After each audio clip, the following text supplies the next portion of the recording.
So here, welcome to Today's Live. Today's class is about HTML entities, lists, and tables. So and we see where we can really use these entities, lists, and tables. Where people actually use them. Okay, it's not just that we know the syntax, but we know when and where to use these particular tags. Okay, so that's what we can learn for today's class. But even before going into that, I would like to discuss about a small topic which we left in the previous class of links. So it's a very small concept. So what I'm gonna do here is I'll just go through it, the small concept, and then we jump to the entities. Okay, and I'll tell you what are exactly the entities. Okay, so usually when in web pages, okay, in some web pages, this is a web page. Okay, you can only see the part of the web page like until here, let's say. Okay, so they have something, they have a logo here, and some menu bar here. Okay, right? So nowadays there's a trend going on in the web field, or in the website, in the websites. The trend is they are called single page websites. So you find this a lot, single page website. So there is only a single page in the total website, and there is no other navigation other than that. But they do have a navigation like this. So what they will be having here is there's a logo here. Okay, so then after the logo they have an about us here. So about, and they have some services or products, whatever it is, and they have like why, or how it works. Okay, and they have a contact us. So these are also again links, but they're not going away from the page. They are staying in the same page. That is the reason they're called as single page website, because everything is the same page. Like such, they'll be having here the landing page. I call it as landing page because this is what you see as soon as you hit the URL.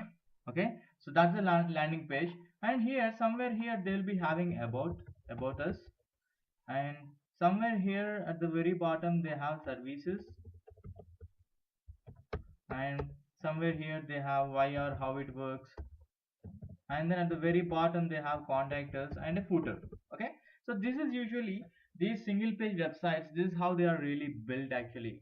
Okay, so what is actually happening over there when you click on these links? Whenever I click on this, it will jump here, right? If you could observe, just observe on some websites, you go to some websites, most probably portfolio websites like these web design companies and web development companies, they are following this trend of single page websites because this saves a lot of time and they don't have to navigate here and there. So information on a single page. So yeah, coming to the point, what's really happening out there is when I click on about, it jumps here, and when I click on services, it jumps here. When I click on why, it jumps here, and when I click on contact us, it jumps here. Okay, so these particular links, okay, this kind of navigation is called internal navigation. Like they are jumping in the same page from one place to the other place whenever somebody is clicking on the link. So in today's class we'll be seeing how this really works out. Okay, so we're not going to style anything, but the menu will not look like this. Okay, so I'll show you how that happens too in the lists. So how that particular list will, how do we write such kind of list. Okay, so let's go ahead and see an example here. So I'm going to share my screen here. Just let me know if you have any problem in looking at the screen.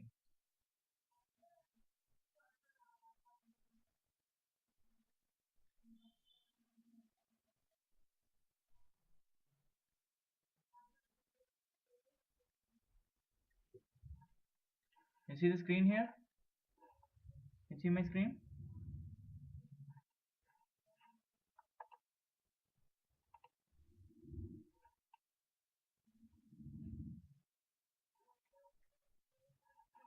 Yes? Oops. Okay. Just give me a couple of seconds.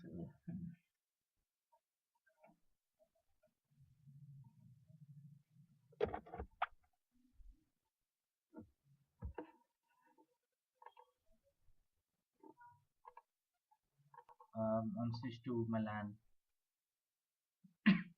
So, you can hear me now? Okay, so it's better than the yesterday's WordPress class, right? So I would like to just ensure that the voice is clear and good, so that you guys you know don't be lost any of the class. Okay, thank you. Thanks for the feedback. Great. So yeah, I'm gonna show you this particular model today. So let's see how this really works out. So just let me know if you could see my screen here. Yes, you can see my screen. I hope so. Right?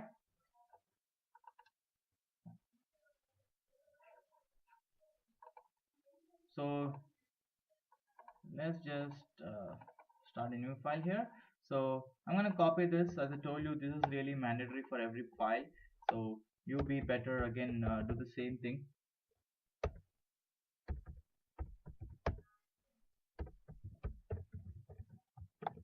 So I'll just say learn HTML in 5 days underscore internal links.html. Yeah. Okay. Now here, what I do here is I just open up a h2. Let's say uh, welcome to Tudos Live. Okay, that's one. Welcome to Tudos Live. Then here inside a p, okay, so let's just write some links here. Href equal to, I'm not writing anything inside the href. Okay, I'm not at all writing anything. So here I'll say id equal to, okay, remember this id is an attribute again here. So I say id equal to top.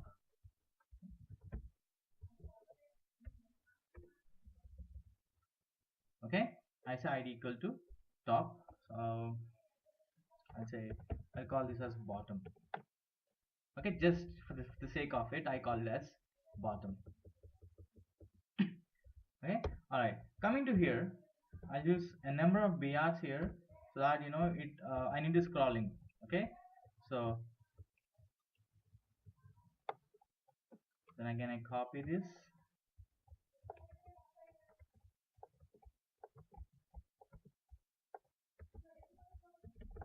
All right, so let's go here and see. Let's go here, learn HTML in 5 days, and then programs. These are our programs here. So this is the one. So let's see if the scroll bar is coming up now. Yes, the scroll bar is coming up. You can see it here. Okay, so at the very bottom, I'll use another p here. Okay, I'm using another p here, and here I'm writing a href equal to, so I'm not writing anything also here again. So I call this as bottom id. Okay, and I say top. Okay, so let's see if this is coming up or not. So let me just refresh this, scroll to the bottom. Yes, there's a top here, and scroll to the top, there's a bottom here. So now my intention is that whenever I click on bottom, it has to go here. When I click on top, it has to go there. Okay, let me just write something else here. Here again I write a h2. This is footer. Right, it's coming up. So how do I really do it? It's plain and simple. Okay, so all you got to do is, like in href, put a hash in there. Where do you want to go? I want to go to that id. I want to go to that id. Click on, sorry, type where do you want to go. You have to type the id of it. Hash, you have to type the id of it. So like such, where do you want to go? When I click on top, I want to go to the id top. So I hash top. That's it, done. So let's just check it out. I'm gonna refresh this. So now I click on bottom. See, it has come here to the bottom. Now I click on top.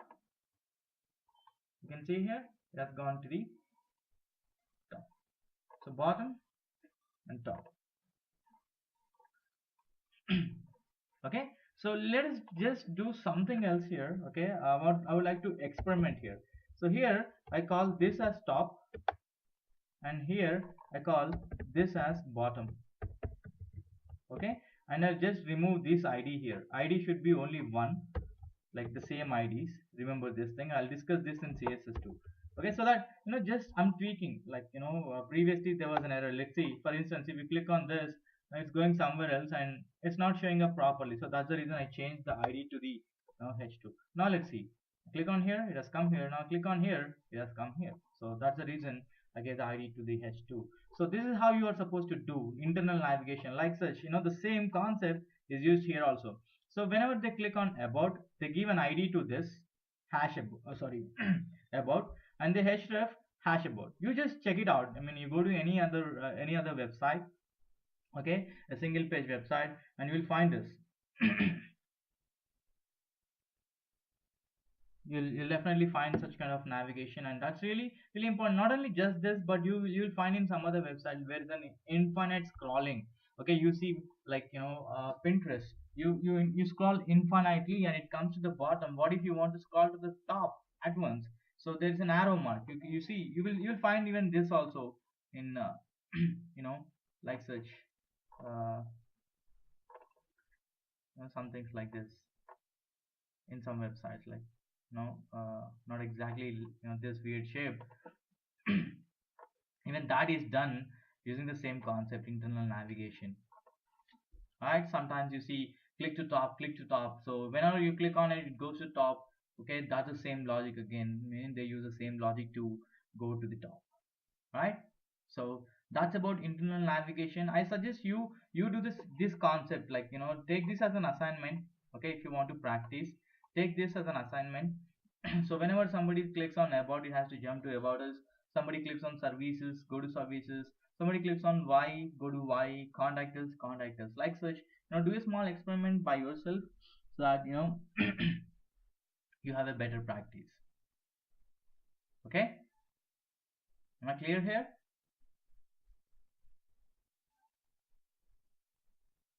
If I'm clear, I can go forward and show you guys what exactly is an entity.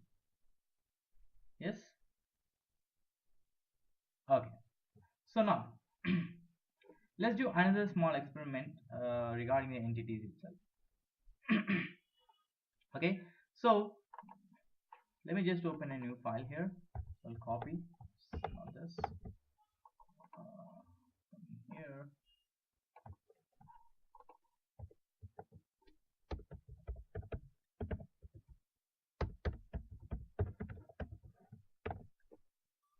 So learn HTML in 5 days underscore entities dot HTML. So now let's do a small experiment here. So again, so let's use H2. I really love using H2s and H3s because they they have that kind of margin and padding inside them. So I'll say again, welcome to Tutos Live. Okay, so here small, you are learning about HTML entities. Right, so let's go ahead there. Go here.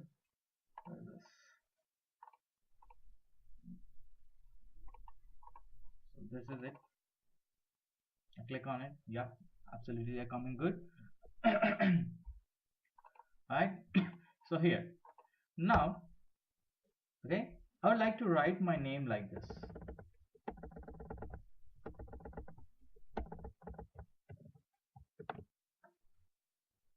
Alright, I would like to write my name like this. Let us see if HTML allows this kind of structure or not. So I'm gonna refresh this.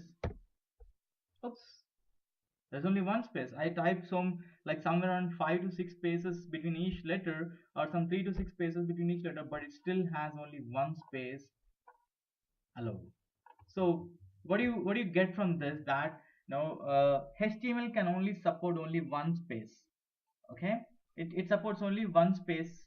It does not support if there are two spaces side by side. If there are two spaces side by side, HTML will still consider it as a single space and displays it as a single space. Now how do I get my spaces? There are two options for this. One option is we can go for CSS. You can style CSS, and the other option is a HTML inbuilt option wherein we call it as HTML entities. Alright, so I'm gonna go here, forget about this, okay, don't concentrate on this, but yeah, coming to the point here. So what are entities in general? The meaning of entities are nothing but, they are their bodies, I call, or yeah, I call them as entities, nothing but in general meaning it's something which has a meaning, like a body, a container, so which has a shape. Oh, no view, yeah, I just closed out the view. When the previously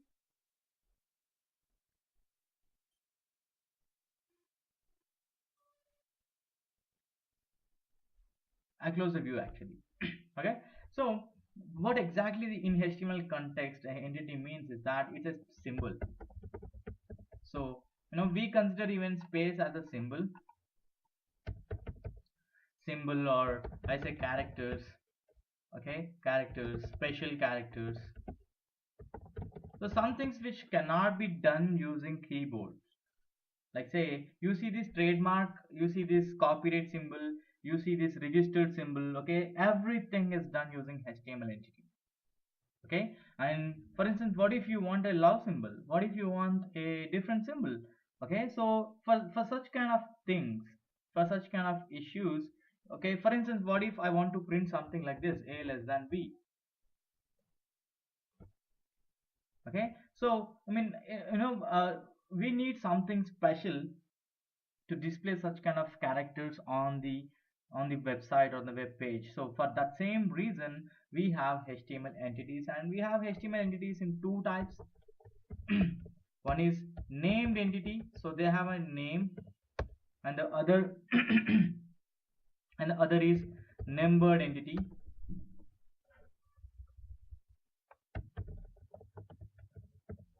Right, named entity and numbered entity. So the syntax for named entity, okay, as plain and simple, suppose ampersand, all entities starts with ampersand and ends with semicolon.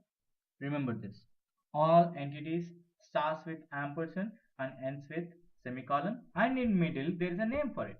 So that's a name entity. For instance, if you want to put heart symbol on your browser, hearts this.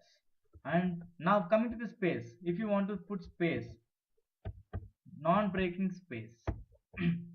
If you want to put copyright symbol, copy. Okay, so like such, I mean, there are if you really want to look into more entities, if you want to use them, okay, just google them for the named entities or numbered entities. You can find so many entities. There are a lot of entities which are supported by the browser. Okay, some browsers support, some browsers do not support, so it all depends upon the browser what kind of entity it does support. Okay, and coming to the numbered entities, okay, they also again start with the ampersand and end with this semicolon, but they have one more additional character which is hash. So then goes the number, like just like that in the box out there, 8377. That's a numbered entity. So there is a number, so it doesn't have a name, but it does have a name which has a meaning again on the browser, on the web page. Okay. So let's go ahead and see an example here on the space. The same example I'm going to show you using entities. Okay, so let me just share my screen. So no need to worry about entities. You're not going to use these entities anywhere, trust me. These entities are only for fun for now. Okay, so some guys they really love to get these shapes on the web pages when they've started learning. So that's the reason I'm saying about these entities, or else these entities, maybe the copyright entity is very much useful, because you see these days the websites are always, they always keep that, okay, copyright at the rate copyright at the rate copyright. So that's the reason people use these named entities. Okay, so let me just go ahead and put the program here. So I'm gonna write this inside a p, so that I have proper space over there. Now coming to here, p s. So how many spaces I need here? Ampersand nbsp is my entity. So I'm gonna do this, and a, do this, and g, do this, and again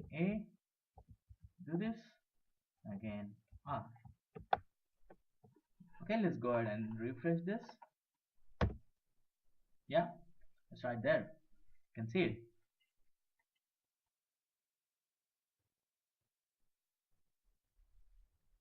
Right?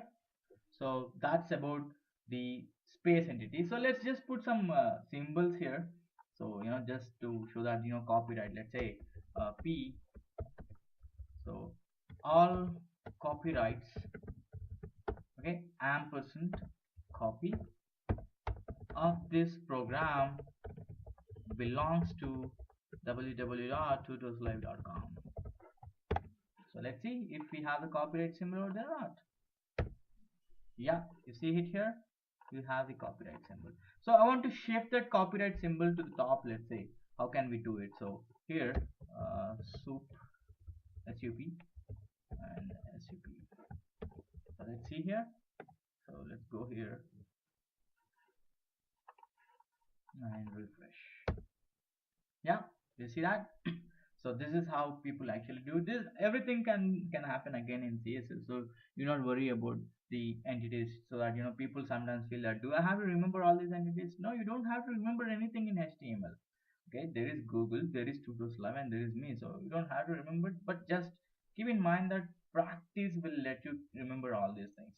It's just plain pure practice. So if you do not practice out there, you can't really do this kind of programming and this fast and better. Okay, so that's the reason I always keep on saying in my emails that you should practice, you should practice, you should practice. Practice is a key. Okay, so yeah, now let's go ahead and say we put another P here. So I say I, okay, ampersand hearts to the slide. Let's say, so let's go ahead and see on the browser. See that? That's the beauty of this. So let's see where is our class. So let's just see these numbered entities here now. So 8377, I don't know what does this 8377 does, so let's just check it out. So P, so let's just put plain ampersand hash 8377. So I don't know what this does. Oh, there's a rupee symbol. Fantastic. I don't know, this is a rupee symbol. So if you would like to put a rupee symbol on your websites, web pages, then you can do it. Then let's use a space and ampersand NBSP, so that NBSP, and again another space and ampersand NBSP. So let's see the other symbol here. What we got here is 9733. Okay, 9733. Ampersand hash 9733. So I don't know even what this symbol is. Oops, that's a star. Nice, good. You can even color these. Okay, don't worry about the coloring. So you can, we can really do that later. But yeah, okay. I mean, using your CSS, you can really color these inside the P. Okay, so let me just copy these and see what the other symbol does. I mean, what the other numbered entity has. So this is interesting. So let's go with 9785. Okay, so 9785 ampersand hash 9785. So I don't know what does this have. So let's just see. Oops, that's a frowning symbol. Oh, we're not sad today, so let's say 86. Maybe 86 is a, yeah, that's a smiling symbol. So that's really cool, right? So yeah, this is about the entity. So you don't have to worry, just Google. Like for instance, if you're really in need of some entity tomorrow, okay, don't worry that you have to remember all this, but you can really go ahead and Google for the entity. Let's say tomorrow you need a symbol like I don't know, maybe it's your choice. I don't know, your call. I don't really recommend anything here, but still, okay, you can go ahead and Google for the kind of entity you are looking for. Okay, So that's about entities. So let's just take a break here, or let's do one thing. Let's continue the class for tomorrow because there are no attendees here. Uh, now the class is gone only when there are students. I don't really want to tell a class to the computer. The computer already knows everything. So my intention is to tell the students the class so that they get benefit out of it. And the reason why I've chosen live class is that you can't really postpone learning. But if you keep on postponing attending the live class, I can't really help you guys. I'm here to help you guys, so it's your job to get the help. All right. So thank you. Have a great day. Don't forget to leave a feedback for those guys who are watching the video out there on YouTube. So please leave a feedback. You can find the link for the feedback in the description if you're on YouTube, or if you're on the website. Okay, the feedback button is right at the top. Okay, so you can just press on give feedback. You have to log in to give a feedback. The reason why I made it mandatory for you guys to log in to give a feedback is that I need to track your feedback. Okay, it's not like the feedback is the level of your understanding. So I can tailor the course for you guys based on your understanding. So you know that's the reason why I have put the login button over there. All right. So thank you guys. Have a great day. Have fun. Enjoy your day. Bye bye. Take care.